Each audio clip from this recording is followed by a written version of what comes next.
핵은 단 한 번의 선택으로 수십만 명을 파괴할 수 있습니다. 인간은 그 공포 앞에서 무너지고 국가들은 그 힘에 조용해집니다. 그런데 나는 그보다 더 강한 것을 보았습니다. 그것은 파괴가 아니라 포기를 거부하는 선택이었습니다.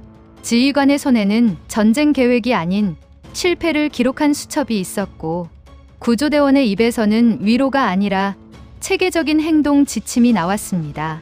누구도 영웅이 되려 하지 않았고, 누구도 누구 잘못인가를 묻지 않았습니다. 대신 사람들은 자신의 위치를 찾고 스스로 움직이며 질서를 만들어냈습니다. 이 이야기는 한국이라는 나라에서 내가 마주친 한 사회의 무기 없는 전쟁 방식에 대한 기록입니다. 그리고 그 선택은 몇 년 뒤 프랑스에서 벌어진 참사 속에서 내 동생의 생명을 살리는 결정적 실마리가 되었습니다. 핵은 공포를 퍼뜨립니다. 하지만 사람을 살리는 건 끝까지 버티는 끈기와 절대 포기하지 않는 의지입니다. 이야기 시작 전 좋아요 한번 눌러주세요. 좋아요는 무료니까요. 그리고 여러분의 마음을 담은 대한민국 가자라는 구호를 댓글에 남겨주세요. 이야기 시작하겠습니다. 비행기가 인천국제공항 활주로에 착륙할 때 저는 창밖으로 눈을 떼지 못했습니다. 창유리를 타고 흐르던 작은 빗방울들이 서울의 야경을 따라 미끄러지듯 흘렀고, 그 빛은 한없이 번들거리는 도시의 피부처럼 느껴졌습니다. 조명이 줄지어 이어지는 활주로, 그리고 차례차례 착륙을 기다리는 항공기들의 불빛이 무언가 굉장히 정돈된 거대한 회로처럼 보였어요. 그 장면은 제가 보아왔던 그 어떤 도시와도 다른 분위기를 품고 있었습니다. 저는 프랑스에서 활동 중인 기자입니다. 정확히 말하자면 재난과 위기를 전문으로 취재하는 국제 특파원입니다. 전 세계 곳곳에서 발생하는 사고, 현장 붕괴된 건물, 화재로 그을린 도시, 자연재해에 무너진 공동체 속으로 들어가 카메라를 들고 사람들의 표정을 기록하는 일을 해왔습니다. 위기의 순간, 시스템이 어떻게 작동하는지, 그리고 사람들은 어떤 선택을 하는지를 가장 가까이에서 지켜보는 일이었죠. 그런 제게 한국은 늘 기사 속에만 존재하던 나라였습니다. 가장 빠른 대응, 모범적인 시민의식, 재난 통제 선진국, 수없이 봐온 문장들이었습니다. 하지만 정작 그 안에서 어떤 감정이 흐르고 실제로 어떻게 움직이는지는 체감한 적이 없었습니다.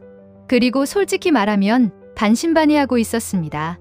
정말 그런 나라가 존재할 수 있을까? 모든 사람이 동시에 방향을 알고 제자리에서 역할을 해낼 수 있다는 게 현실일까? 그 의심을 확인하고 싶었습니다. 입국장을 빠져나온 직후 제 핸드폰이 갑자기 진동을 울리며 낯선 알림음을 터뜨렸습니다. 띠띠띠. 주의. 이동, 자제. 안내를 따르라. 짧은 문장이 화면을 덮었습니다. 한글로 적힌 문장이었지만 다행히 자동 번역된 영어 버전도 함께 도착해 있었죠. 어깨에 걸쳤던 가방을 잠시 고쳐매며 저는 순간 숨을 멈췄습니다. 재난의 조짐. 이건 저 같은 사람이 직감으로 먼저 알아채는 신호입니다. 택시에 올라타고 창밖을 바라보는데 도로는 비에 젖어 있었고 그 위로 빨간 불빛이 길게 흘러가고 있었습니다. 멀지 않은 곳에서 소방차와 경찰차가 출동하고 있었고 하늘에는 희미한 연기가 떠 있었습니다. 저는 기사에게 조심스럽게 물었습니다. 실례합니다. 저 불빛은 무슨 일인가요? 기사는 고개를 돌리지도 않고 짧게 답했습니다. 근처에서 화재가 났답니다. 걱정 마세요. 금방 정리될 거예요. 하지만 제 직업적 본능은 그대로 지나치지 않았습니다.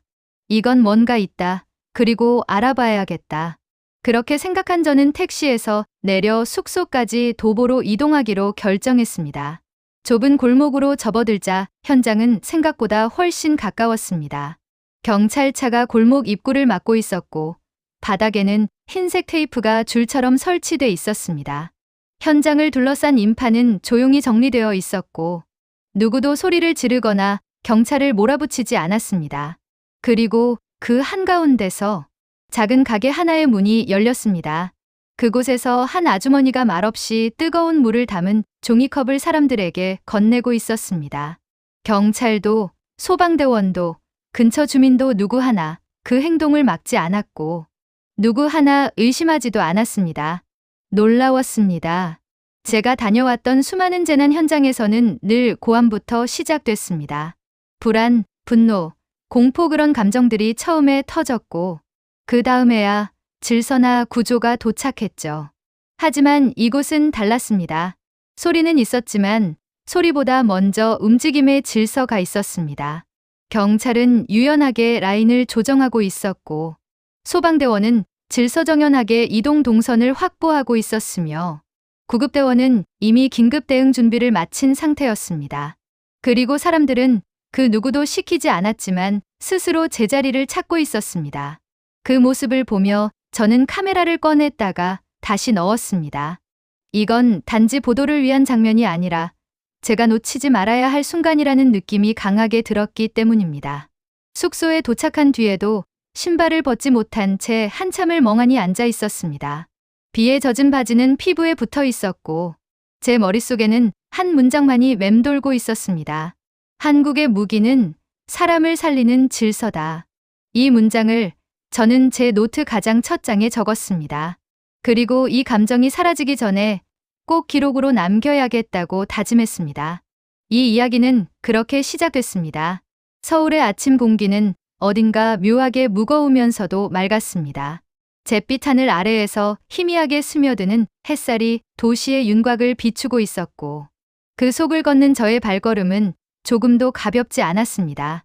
전날 밤 제가 본 광경이 너무도 이질적이었기 때문입니다. 혼란의 현장에서 욕설이 아닌 협력이 먼저 보였고 비상 상황에서도 카메라 앞에 서려는 영웅 대신 조용히 자신의 자리에서 움직이는 사람들이 더 많았습니다. 저는 그런 한국의 이상한 질서가 도대체 어디서 오는지 알고 싶었습니다. 그 궁금증을 품은 채 전날 구조 현장에서 중심 역할을 했던 지휘관을 다시 찾아갔습니다. 그가 있는 현장 대응센터는 소방서와 민방위 사무소, 구청 등이 합동으로 사용하는 임시 사무실이었습니다.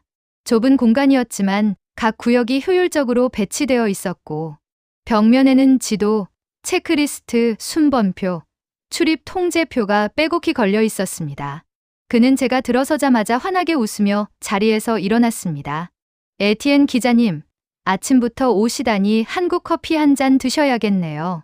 손에 들려준 종이컵은 편의점표 커피였지만 그 온기만큼은 참 따뜻했습니다. 우리는 작은 책상 앞에 마주 앉았습니다.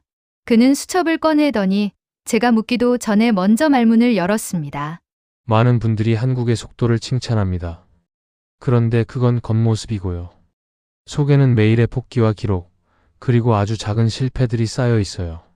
그는 손바닥만 한 수첩을 제게 내밀었습니다. 거기엔 놀라울 정도로 소박한 필체로 수많은 메모들이 적혀 있었습니다. 호흡기 착용 시간 지연 신입대원 비, 119 통합콜 지연 시간 3분 12초, 2차 화재 진압 진입 경로 협소 사전 점검 필요. 이런 정보는 보통 언론 앞에 숨기기 마련입니다. 특히 국가 시스템의 약점을 외국 언론에 보인다는 건 결코 쉬운 일이 아닙니다. 하지만 그는 태연하게 말했습니다. 이건 자랑이 아니라 연습입니다. 이 수첩 하나에 저희 다음 대응의 질이 달려 있어요. 저는 잠시 말을 잇지 못했습니다. 프랑스에서 수차례의 재난 현장을 취재하면서 저는 늘 정반대의 광경을 보아왔습니다. 기관 간 책임 떠넘기기, 지휘관의 기자회견용 대사 외우기, 실패를 숨기기 바쁜 보고서들. 그 속에서 개선은 구호였지 문화가 아니었습니다. 하지만 여기서는 달랐습니다. 실패를 꺼내놓고 팀원 전체가 그것을 복귀하며 고쳐나가는 문화. 그건 단순한 프로토콜이 아니라 한 사람 한 사람의 태도에서 나오는 것이었습니다. 저는 조심스레 물었습니다. 이런 문화는 언제부터 시작된 건가요? 그는 잠시 생각에 잠긴 뒤 조용히 답했습니다. 딱 언제라고 말하긴 어렵습니다. 하지만 어떤 큰 재난 이후 우린 하나의 질문을 반복하기 시작했어요. 이걸 다시 겪는다면 같은 결과일까? 그 질문을 잊지 않으려 노력하는 거죠.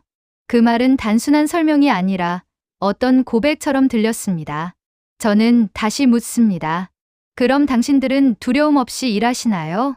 실패나 비난에 대한 두려움 없이 기록을 남기신다는 게 놀랍습니다. 그는 고개를 저었습니다. 두려움이 없을 수는 없죠. 하지만 더 두려운 건 같은 실패가 반복되는 겁니다. 책임을 묻는 것도 필요하지만 다음 사람이 다치지 않게 만드는 게 더 우선이라고 믿습니다. 그 말이 제 안에 깊이 꽂혔습니다. 프랑스에서 수없이 보아왔던 책임전가의 문화 속에서 저는 때때로 무기력감을 느끼곤 했습니다. 기록은 숨겨지고 진실은 왜곡되며 현장은 다시 혼란 속에 던져졌습니다. 그러나 이 작은 수첩 한 권, 그리고 그 안에 실패의 목록은 저에게 전혀 다른 가능성을 보여주고 있었습니다. 저는 노트북을 덮었습니다. 오늘은 기사를 쓰기보다 인간을 더 깊이 들여다보고 싶었기 때문입니다. 그가 말했습니다.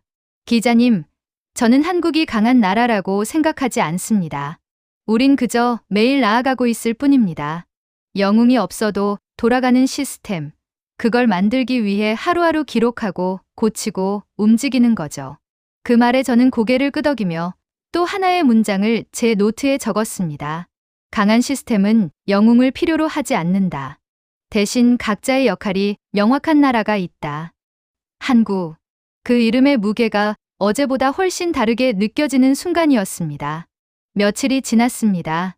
비는 그쳤지만 제 마음은 여전히 흐렸습니다. 전날 밤 지휘관의 수첩에서 본 메모들이 자꾸 떠올랐고 그 안에 담긴 한 줄 한 줄이 저를 떠나지 않았습니다. 실패는 숨기지 않는다. 다음 사람을 위한 기록. 책임보다 먼저 역할을 묻는다. 저는 그 수첩 한 권이 한국이라는 나라를 대변하는 또 하나의 문서처럼 느껴졌습니다. 그래서 돌아갈 수 없었습니다. 비행기표는 이미 예약돼 있었고 편집국에서는 귀국 준비를 재촉하고 있었지만 저는 항공사에 전화를 걸어 일정을 연기했습니다. 비용이 추가로 발생했습니다. 편집국에서는 왜 또 지연이냐는 메일이 쏟아졌습니다. 에티엔, 상황 끝난 거 아니었어? 계속 붙잡고 있어봐야 뭐 나오겠어? 한국은 대응이 빠르다고 하더니 보도 거리는 금방 끝났잖아. 저는 잠시 노트북 앞에 앉아 메일에 답장을 쓰다 멈췄습니다. 그리고 제 자신에게 물었습니다. 나는 왜 아직 여기 있지? 내가 보려는 건 뭔가? 그리고 곧 깨달았습니다. 저는 더 이상 보도를 위한 취재를 하고 있지 않았습니다. 그보다는 기록을 위한 기록을 하고 있었던 거죠. 프랑스에서 저는 항상 자극적인 제목, 숫자, 이미지로 기사를 써야 했습니다. 클릭 수와 조회수가 성과의 기준이 되었고 내용보다 포장에 더 많은 시간을 들이는 일이 잦았습니다. 그래서 이번에도 편집국에서는 그렇게 요구했습니다. 제목의 충격, 초고속, 비밀 이런 단어 써. 요즘 독자들은 그런 자극적인 키워드에 반응한다니까. 내용은 나중 문제고 먼저 클릭부터 끌어와야 돼. 그 말은 저를 숨막히게 했습니다. 한국에서 본 장면들은 자극이 아니었습니다. 그건 조용한 인내였고 축적된 대응이었고 무언가를 돋보이게 하려는 것이 아니라 묵묵히 해내는 힘이었습니다. 저는 그들의 말을 들으며 다시 한번 확신했습니다. 이번만큼은 내 방식대로 쓰자. 내가 본 한국의 진짜 얼굴을 왜곡하지 말자. 그래서 마침내 원고를 쓰기 시작했습니다. 첫 문장을 적는데 1시간이 걸렸습니다. 단 한 문장이었지만 그 문장에 제 모든 감정을 담고 싶었습니다. 나는 속도를 보기 위해 한국에 왔다. 하지만 내가 본 건 속도가 아니라 역할이었다. 그날 밤 저는 오래도록 키보드 앞에 앉아 있었습니다. 글을 쓰는 내내 마음이 떨렸고 몇 번이고 다시 지우고 다시 적었습니다. 비 오는 밤 골목에서 물을 건네던 가게 주인, 아무 말 없이 질서를 유지하던 시민들, 실패를 수치가 아니라 자산으로 여기는 구조대, 이 모든 장면이 하나로 이어질 수 있도록, 단순히 미담으로 보이지 않도록, 진짜 기록이 될 수 있도록 글을 다듬고 또 다듬었습니다. 그리고 제목을 정했습니다. 영웅이 필요 없는 나라 한국의 현장은 역할로 움직인다. 제목을 저장하고 전송 버튼을 누른 순간 편집국으로부터 온 반응은 냉담했습니다. 너무 무거워. 이건 안 팔려. 차라리 드라마적인 요소 하나 넣어서 감동 실화로 포장해. 아니면 뭔가 숨겨진 비밀이라도 있던가.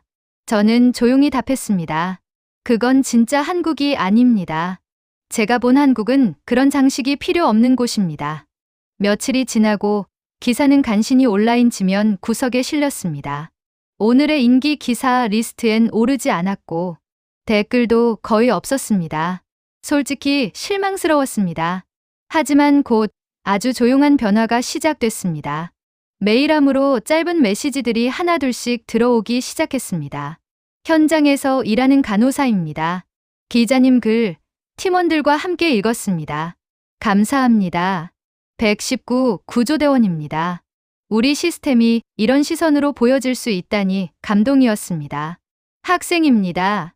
기자님 글을 통해 제가 사는 나라가 자랑스러워졌어요. 그 메일들을 읽으며 저는 눈을 감았습니다. 거대한 반응은 없었지만 그 조용한 파동이 더 깊숙이, 더 멀리 번지고 있다는 걸 느낄 수 있었습니다. 그날 저는 노트에 이렇게 적었습니다. 기사는 때때로 목소리가 아니라 메아리가 되어야 한다.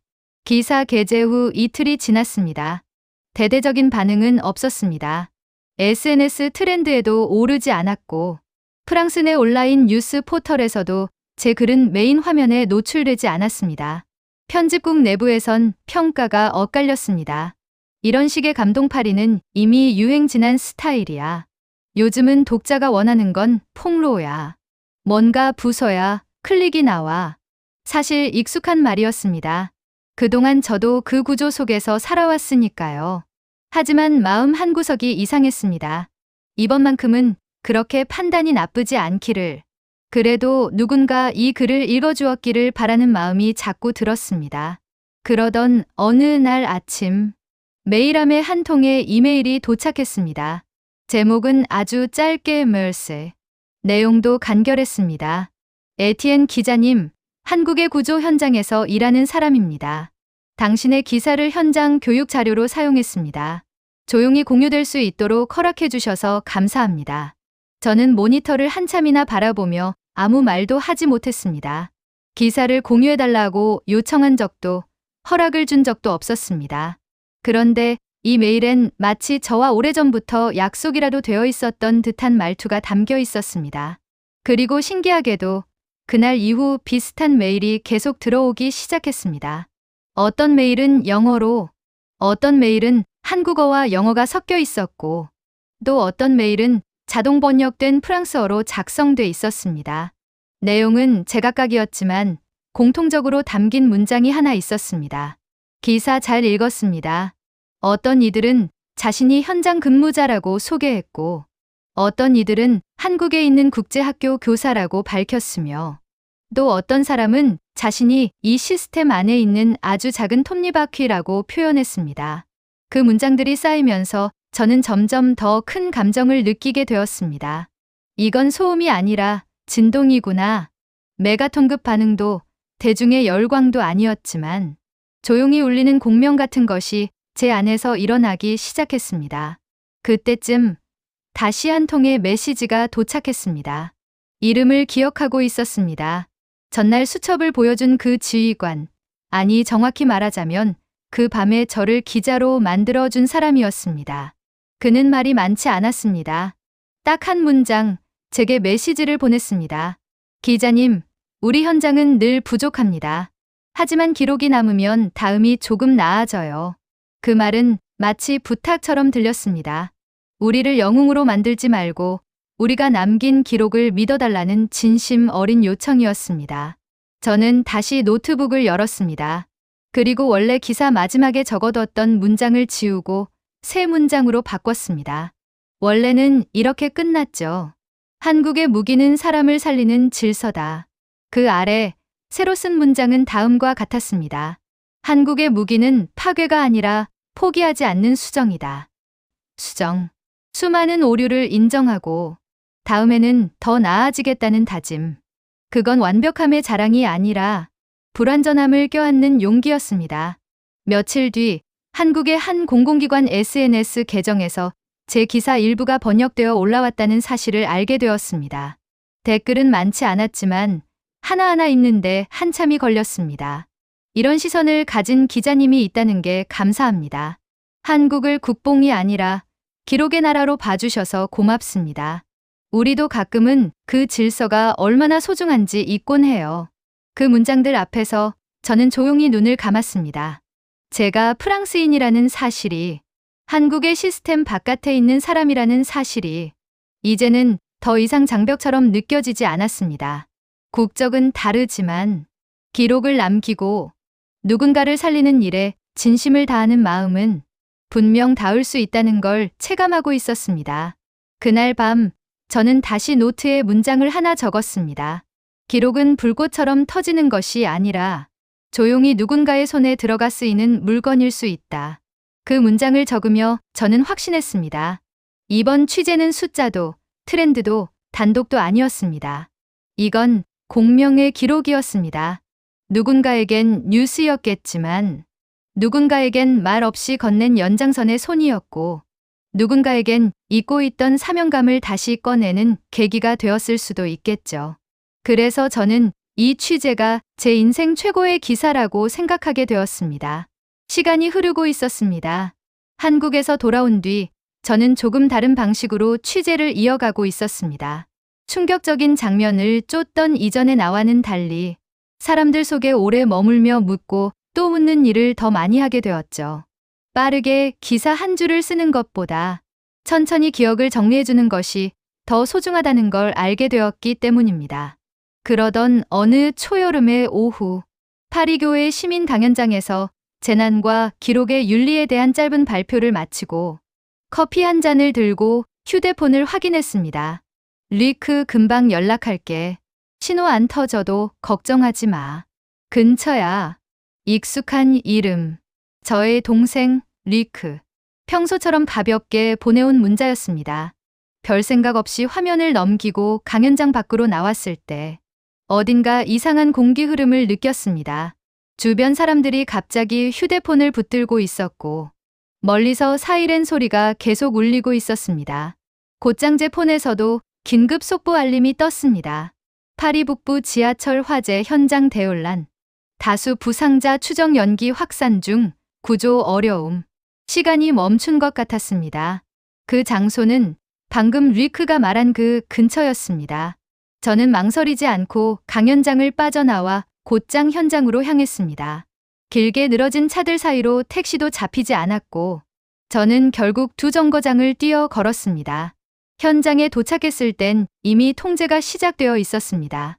경찰은 바리케이드를 설치하고 있었고 주변엔 연기로 얼굴이 그을린 시민들이 급히 대피하고 있었으며 구급대원들은 실려 나오는 부상자들을 향해 바쁘게 움직이고 있었습니다. 제 동생이 안에 있을 수도 있습니다. 확인 좀 해주세요. 제발. 제 입에서 나온 말은 기자가 아닌 한 명의 가족이었습니다. 기자증을 꺼내 보이며 현장 접근을 시도했지만 누구도 그것에 관심을 두지 않았습니다. 기자든 누구든 안 됩니다. 안쪽 상황 미확인입니다. 그 순간 저는 깨달았습니다. 제가 그토록 의지해왔던 직업이 지금은 아무런 힘도 발휘하지 못하고 있다는 사실을요. 그날 밤 저는 기자가 아니라 형이었습니다. 수백 개의 뉴스 속보가 실시간으로 쏟아지고 있었지만 어느 것도 제가 정말 알아야 할 사실을 말해주지 않았습니다. 확정되지 않은 사상자 수, 추정, 소문, 추가 확인 예정. 그 속에서 제 마음은 계속 무너졌습니다. 페이스북에는 사고 현장의 사진이 넘쳐났고 누군가는 스마트폰으로 찍은 짧은 영상을 자막까지 붙여 유튜브에 올리고 있었습니다. 그 모든 정보가 넘쳐나는데 정작 저는 리크가 살아있는지조차 알 수 없었습니다. 어느 순간 화면 속 얼굴을 확대해보며 저기 저 뒤에 있는 사람이 혹시 리크가 아닐까? 쓰러져 있는 사람이 입은 옷이 리크가 입은 자켓과 비슷한데 그런 의심과 불안이 저를 끊임없이 파고들었습니다. 제 손이 떨렸습니다. 그 손은 제가 늘 사실을 기록하던 손이었습니다. 수많은 사건을 카메라에 담고 수많은 인터뷰를 기록하고 수많은 순간을 기록이라는 이름으로 냉정하게 지켜보던 손. 하지만 지금 그 손은 제 가족을 구할 수 없는, 세상에서 가장 무력한 손이 되어 있었습니다. 저는 점점 숨이 가빠졌습니다. 현장 근처의 벤치에 주저앉아 겨우 호흡을 정리하던 중 제 머릿속에 하나의 장면이 떠올랐습니다. 한국, 그 비 오는 밤, 혼란 속에서도 조용히 움직이던 사람들, 수첩을 꺼내어 실패의 기록을 보여주던 지휘관, 그리고 마지막으로 제게 체크리스트를 건넸던 그 구조대원의 차가우면서도 단단했던 말투. 그 순간 저는 핸드폰을 꺼냈습니다. 그의 번호는 아직도 연락처에 저장되어 있지 않았습니다. 단지 구조대원 한국이라는 이름으로 남아 있었을 뿐. 저는 한참을 망설였습니다. 이건 프랑스의 일인데 내가 왜 한국의 구조대원에게 연락을 하려 하지? 이건 부끄러운 일 아닌가? 하지만 이내에 깨달았습니다. 그 부끄러움이야말로 내가 오랫동안 붙잡고 있던 오만함의 껍질이었습니다. 국경은 구조 앞에서 아무 의미가 없다는 걸. 생명을 지키는 일은 우리 편과 너희 편으로 나뉠 수 없다는 걸. 저는 그날 처음으로 가슴 깊이 깨달았습니다. 그리고 드디어 저는 전화를 걸었습니다. 벨이 2번 울렸고 3번째 신호음이 채 끝나기도 전에 수화기 너머에서 목소리가 들렸습니다. 네, 말씀하세요. 그는 이름을 말하지 않았습니다. 하지만 그 차분하고 낮고 흔들림 없는 목소리. 저는 단번에 알아챘습니다. 한국에서 만났던 그 구조대원이었습니다. 저는 잠시 침묵했습니다. 무엇부터 말해야 할지 몰랐기 때문입니다. 저 기억하시겠습니까? 몇 년 전 서울에서 골목 화재 현장 그날 체크리스트 주셨던. 그는 제 말을 끊지 않았습니다. 묵묵히 기다렸습니다. 한참을 더듬은 끝에 저는 마침내 말했습니다. 제 동생이 프랑스 북부 지하철 화재 현장에 있었습니다. 지금 생사 확인이 되지 않고 있어요. 그제야 그가 입을 열었습니다. 동생 마지막 위치는요? 승강장 북단. 사고 10분 전 문자 받았습니다. 공식 안내는 받으셨습니까? 아직요. 현장 통제 중이라. 가족 연락 창구는 하나로 통일하셨나요? 무슨 뜻이죠? 누가 대변자 역할을 하고 있나요? 친척, 친구, 부모님 중 누가 중심이 되어 정보를 받고 전달하십니까? 그 질문이 그제야 제 정신을 깨우는 듯했습니다. 저는 그동안 수십 명에게 연락을 돌리고 있었고 SNS, 단체 채팅방, 뉴스, 지인들까지 모두 제각각의 정보를 말하고 있었습니다. 그는 말을 이었습니다. 지금 필요한 건 더 많은 추측이 아니라 확인된 정보 하나입니다. 현장과 가족 사이 중간 전달자는 꼭 줄이세요. 소문이 가족을 먼저 무너뜨립니다. 그 순간 제 온몸이 찬물에 잠긴 듯 했습니다. 그는 위로를 먼저 건네지 않았습니다. 대신 정확한 체크리스트를 줬습니다. 그 말은 이상하게도 따뜻했습니다. 눈물을 닦아주는 말보다 제가 무엇을 해야 할지 알려주는 그 단어들이 지금 제게는 더 필요한 위로였습니다. 그는 이어서 말했습니다. 기자님, 지금 상황에서 가장 무서운 건 감정의 과열입니다. 감정이 판단을 흐리게 만들고 판단이 혼란을 낳습니다. 몸이 무너지면 결국 머리도 무너집니다. 교대로 쉬세요. 체온 유지하세요. 물 많이 마시고 필요한 건 반드시 글로 적어두세요. 저는 노트를 꺼냈습니다. 몇 년 전 한국에서 사들인 작은 수첩이 아직도 가방 속에 남아 있었습니다. 그 속에 저는 다시 기록을 시작했습니다. 동생 마지막 위치, 구조당국 공식 발표 시각, 가족 내 연락 담당자 지정, 헛소문 구분 위한 정보 정리 기준, 교대자 확보 및 휴식 계획. 수첩에 쓰는 손이 아직 떨리고 있었습니다. 하지만 그 떨림 속에 조금씩 힘이 돌아오고 있었습니다. 그는 마지막으로 말했습니다. 기적은 보장 못합니다. 하지만 지금 해야 할 선택은 할 수 있습니다. 그 말은 제 안에서 기자로서의 냉정함과 형으로서의 절박함을 동시에 일깨웠습니다. 그는 더 많은 말 없이 전화를 끊었습니다. 그 짧은 통화는 4분도 되지 않았지만 제 삶에서 가장 깊은 구원 중 하나였습니다. 그리고 몇 시간 뒤 그는 다시 연락을 줬습니다. 제가 알고 있는 민간 네트워크를 통해 현지 구조 경험이 있는 몇몇 분들과 연결해 드릴 수 있습니다. 그는 몇 명의 이름과 연락처, 그리고 그들이 어떤 경험을 갖고 있는지를 간단히 정리해 주었습니다. 심지어 그중 몇몇은 한국에서 유학 중이던 유럽인 학생들이 만든 응급 대응 자원봉사 네트워크 소속이었습니다.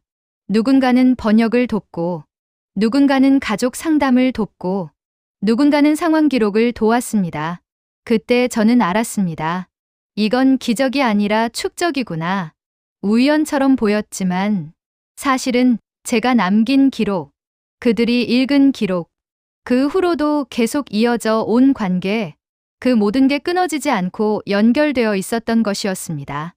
그날 밤, 현장 상황은 점차 안정화됐고 구조 인력의 투입이 증대되면서 부상자 명단이 차례로 발표되기 시작했습니다. 제게도 연락이 왔습니다. 동생 리크가 병원으로 이송되었다는 소식, 생명에는 지장이 없다는 확인. 그 순간 저는 바닥에 주저앉았습니다. 눈물이 터졌습니다. 그리고 노트를 꺼내 한 문장을 적었습니다. 당신이 준 체크리스트는 내 손을 다시 붙잡게 해주었다. 병원은 의외로 조용했습니다. 사고 직후 수십 명이 이송되었다는 사실이 무색할 만큼 응급실 내부는 놀랄 정도로 정돈되어 있었습니다.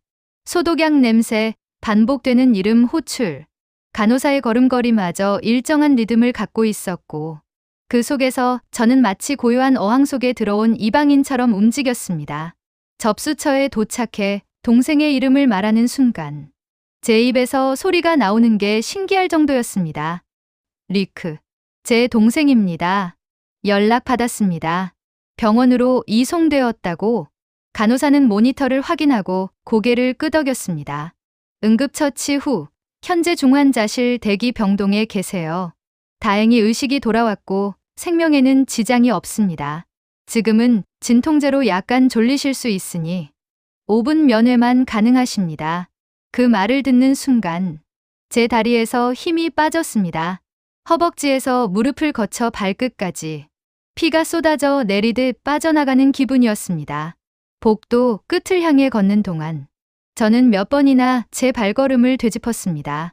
지금 이게 현실이 맞나 머릿속이 어질어질했기 때문입니다. 병실 문 앞에 도착했을 때 저는 조심스럽게 손잡이를 돌렸습니다. 병실 내부는 희미한 조명 아래 고요하게 숨을 쉬고 있었습니다. 하얀 담요를 덮은 한 사람, 그 위로 드문드문 연결된 튜브, 숨소리는 고르고 다행히 안정적인 리듬이었습니다. 그 사람이 제 동생 리크였습니다. 형, 그 단 한마디가 수십 개의 기사를 쓴 순간보다 더 강렬하게 제 가슴을 찔렀습니다. 입을 열어 대답하려 했지만 목구멍에서 아무 말도 나오지 않았습니다. 울컥 올라오는 감정을 눌러보려 했지만 속수무책으로 무너졌습니다. 저는 그대로 병실 벽에 등을 기대고 주저앉았습니다. 가슴이 뻥 뚫린 것 같았습니다. 그동안 견디며 쌓아온 감정들이 마치 다리 위에 모래주머니처럼 떨어져 내렸습니다. 그리고 거기서 무겁고도 조용한 울음이 흘러나왔습니다. 괜찮아, 괜찮아, 루크야. 몇 번이고 그 말을 반복했지만 그 안엔 수백 가지의 감정이 들어 있었습니다. 사라져서 고맙다. 내가 미안하다. 너를 못 지켜서 괴롭다. 그래도 우리가 다시 만날 수 있어 다행이다. 그 순간만큼은 기자도 아니었고 기록자도 아니었고 국가도 직업도 정체성도 없었습니다. 저는 그저 한 명의 형이었습니다. 리크는 진통제에 취한 목소리로 중얼거렸습니다. 형, 오늘은 카메라 안 들고 왔네. 오늘은 그냥 형이지? 그 말에 저는 눈물 섞인 웃음을 터뜨렸습니다. 그래, 오늘은 그냥 형이다. 형이니까 여기 있는 거야. 그리고 그제야 가슴이 뜨겁게 다시 뛰기 시작했습니다. 병실을 나와 복도에 앉았을 때 하얀 병원 조명 아래 바닥이 왜 이토록 차갑게 느껴졌는지 알 수 없었습니다. 하지만 그 차가움 덕분에 저는 현실을 다시 직면할 수 있었습니다. 가방 속에서 노트를 꺼냈습니다. 몇 년 전 한국에서 샀던 낡은 갈색 노트. 거기엔 제가 처음 한국을 방문했을 때 적었던 문장이 그대로 남아 있었습니다. 한국의 무기는 사람을 살리는 질서다. 그리고 그 아래 저는 다시 펜을 들어 조심스럽게 한 줄을 더 적었습니다. 한국의 무기는 사람을 포기하지 않는 선택이다. 그 순간 제가 한국에서 겪었던 수많은 장면들이 떠올랐습니다. 골목 어귀에 뜨거운 물 한 컵, 경찰의 침착한 손짓, 지휘관의 낡은 수첩, 구조대원의 단단한 목소리, 그리고 그가 건네준 체크리스트 한 장. 이 모든 것은 단순한 선진 시스템이 아니었습니다. 그건 한 사회가 오랫동안 쌓아온 신뢰의 결과였고 개인의 역할이 모여 만들어낸 집단의 질서였습니다. 나는 지금 그 질서의 힘으로 사랑하는 동생을 다시 만났습니다. 핵이 가진 힘은 공포입니다. 무기를 통한 억제, 전쟁을 막기 위한 위협. 하지만 그 어떤 핵보다도 사람을 살리는 데 필요한 건 공포가 아니라 선택이었습니다. 위기의 순간, 모든 것이 무너질 것 같은 순간에도 끝까지 사람을 살리겠다는 그 선택이 반복되어 만들어진 체계. 그것이 바로 한국에서 제가 목격한 진짜 강함의 본질이었습니다. 며칠이 지났습니다. 동생 리크는 여전히 병원 침대에 누워 있었지만 의식은 완전히 돌아왔고 짧은 대화도 자연스럽게 오갈 수 있을 정도로 안정을 찾고 있었습니다. 그날 이후 저는 매일 아침 같은 자리에 앉아 있었습니다. 병원 복도 끝, 햇빛이 가장 먼저 들어오는 작은 창가 자리. 가방 속에 든 낡은 노트북을 꺼내 그날 있었던 일들을 정리하며 매일 조금씩 글을 썼습니다. 그것은 기사라기보다 고백이었습니다. 그리고 동시에 유언 같기도 했습니다. 누군가에게 이 기록이 닿지 않더라도 적어도 내 안의 어떤 혼란은 이 글을 통해 정리될 수 있을 거란 믿음이 있었기 때문입니다. 그날 아침 나는 마침내 마지막 기사의 제목을 입력했습니다. 강한 나라의 기준을 바꾸다. 그 제목을 입력하는 데만 한참이 걸렸습니다. 손가락이 키보드 위에서 떨렸고 눈앞엔 한국에서 봤던 수많은 얼굴들이 스쳐 지나갔습니다.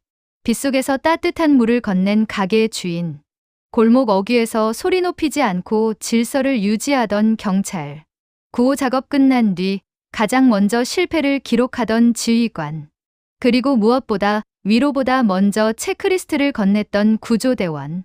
그들 모두는 영웅이 아니었습니다. 그러나 그 누구보다 강한 사람이었습니다. 그리고 그들이 모여 만들어낸 한국이라는 나라는 제가 지금껏 알고 있던 국가의 강함이라는 개념을 완전히 바꿔 놓았습니다. 기사의 첫 문장은 이렇게 시작됐습니다. 나는 한국에서 무기를 보지 못했다. 대신 사람을 살리는 방식을 보았다. 그 문장을 쓰고 나서 노트북 앞에서 한참 동안 숨을 고르며 눈을 감았습니다. 속으로 수없이 떠올렸던 장면들이 하나하나 글 속으로 스며들기 시작했습니다. 사람을 살리는 방식, 그것은 빠른 기술이나 최신 장비의 문제가 아니었습니다. 위기의 순간, 각자가 지금 내가 할 수 있는 것을 알고 움직이는 태도, 실패를 숨기지 않고 기록하는 문화, 그리고 위로가 아닌 실행 가능한 안내를 먼저 내미는 질서. 그건 단 한 사람의 행동이 아니라 사회 전체가 오랜 시간에 걸쳐 축적해온 습관의 총합이었습니다. 나는 한국에서 선진국이라는 말을 실제로 봤습니다. 그리고 그 말의 진짜 의미가 GDP나 군사력이 아니라는 것도 처음으로 이해했습니다.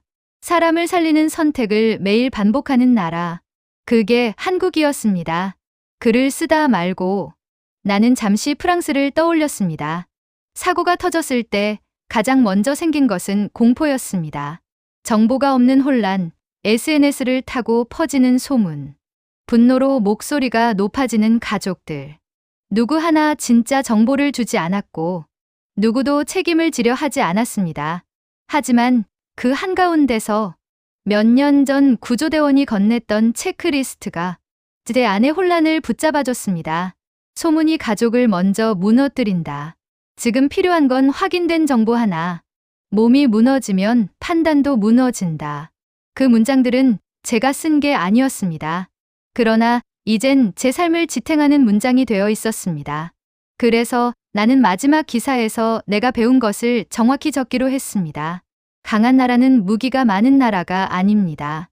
강한 나라는 위기에서 사람을 살리는 선택을 반복해서 습관으로 만든 나라입니다. 이 문장을 쓰고 나서 나는 조용히 고개를 숙였습니다. 그 문장은 단순히 문학적 수사가 아니었습니다. 그건 하나의 철학이자 내 동생의 생명을 지킨 구체적인 힘이었습니다.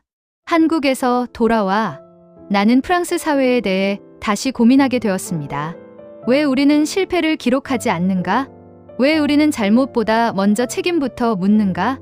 왜 위기의 순간 역할보다 영웅을 찾는가? 그 질문들에 나는 답을 줄 수 없었습니다. 하지만 적어도 이제 나는 다른 가능성이 존재한다는 걸 보았다고 말할 수 있습니다.